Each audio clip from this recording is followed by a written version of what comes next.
Bonjour à toutes et à tous, bienvenue dans votre revue sportive de ce jeudi 23 octobre et on démarre avec une pluie de nominations signées Sénégal. Le sélectionneur Pape Thiaw, invaincu depuis sa prise de fonction, figure parmi les 10 candidats au titre de Coach of the Year 2025.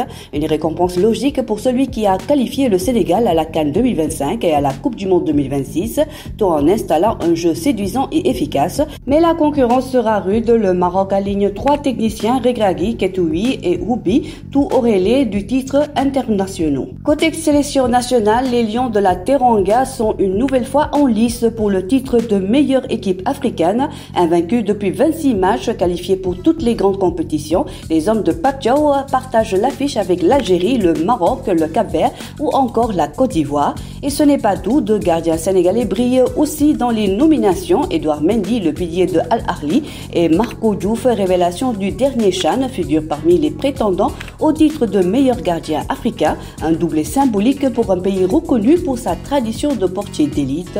Chez les joueurs, Pape Sarr et Iliman Ndiaye représentent fièrement le drapeau sénégalais dans la course au ballon d'or africain. Le milieu d'Espoir et l'ailier d'Everton seront opposés à des stars comme Salah, Hakimi, Osimhen ou Angassi.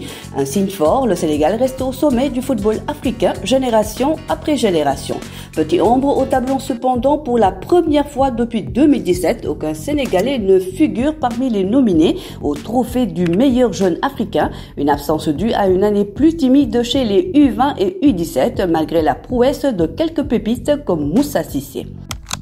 La Fédération sénégalaise de football annonce une hausse de 27% des recettes pour le match Sénégal-Mauritanie, une performance attribuée à la billetterie digitale, mais en réalité, l'augmentation des prix parfois triplés a largement contribué à ce chiffre. Heureusement, la solidarité des joueurs et du staff qui ont offert des billets à des fans a permis de maintenir une belle affluence au stade Abdoulaye Wade. Un succès comptable, certes, mais une victoire mitigée sur le plan populaire.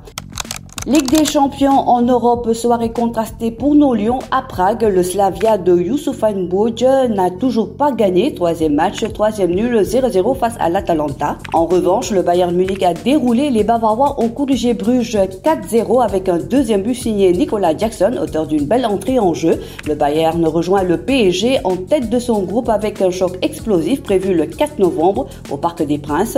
Moins de réussite pour Krépin Diatta et Monaco, tenu en échec 0-0 par Tottenham. Les Monégas ont dominé sans concrétiser et la sortie sur blessure du Sénégalais, touché au genou, vient de ternir la soirée. Et enfin, mauvaise nouvelle pour Sadibou Sané du FC Metz.